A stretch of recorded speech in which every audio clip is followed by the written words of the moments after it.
Good morning, শুভ সকাল। নমস্কার প্রিয় বন্ধুরা, স্টাডি বং ইউটিউব চ্যানেলে তোমাদের সকলকে স্বাগত জানাই।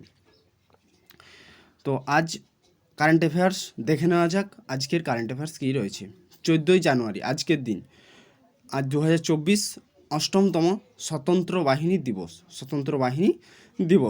14ই জানুয়ারি।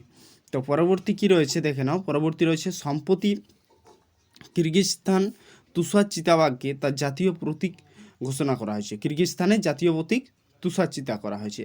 আইআইটি মাদ্রাজ শ্রীলঙ্কার ক্যান্ডিতে নতুন ক্যাম্পাস স্থাপন করতে চলেছে আইআইটি মাদ্রাজ।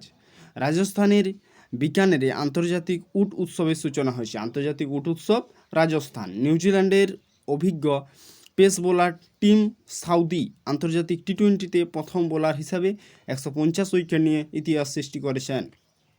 কে? সাউদি। ওএনজিসি কৃষ্ণা গোদাবরী নদীর অববাহিকায় খনিজ তেলের খনিজ সন্ধান করেছে। কোথাতে? কৃষ্ণা গোদাবরী নদীতে। ওএনজিসি সম্প্রতি দেশের দীর্ঘতম সমুদ্র সেতু অটল সেতুর উদ্বোধন করলেন প্রধানমন্ত্রী নরেন্দ্র মোদী। পরবর্তী সম্প্রতি স্বচ্ছ সার্ভেক্ষণ 2023 অনুসারে বারাণসী ও প্রয়াগরাজ শহর দুটি পরিচ্ছন্ন করা গঙ্গা সিটি এর পুরস্কার পেয়েছে। বিশ্বের প্রথম খেলোয়াড় হিসাবে 100টি আন্তর্জাতিক টি-20 ক্রিকেট ম্যাচে জিতেছেন কে? রোহিত শর্মা। 100টি টি-20। সম্প্রতি প্রতিরক্ষা মন্ত্রণালয়ে অতিরিক্ত সচিব হিসাবে সমীর কুমার সিনহাকে নিযুক্ত করা হয়েছে। টি-20 ক্রিকেটে 1000 রান সহ 100 উইকেট নেওয়া প্রথম ভারতীয় মহিলা ক্রিকেটার হলেন দীপ্তি শর্মা। তো আজকের ক্লাস এই পর্যন্তই। পরবর্তী ক্লাসে আবার দেখা হবে।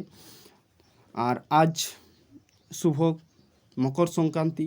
তোমরা ভালোভাবে আজকের দিনটা কাটাও আর কারেন্ট অ্যাফেয়ার্স এইভাবে দেখতে থাকো। আর আমাদের প্রতিটি ক্লাসের পিডিএফ পেতে অবশ্যই টেলিগ্রাম লিঙ্কে গিয়ে জয়েন হয়ে যাও।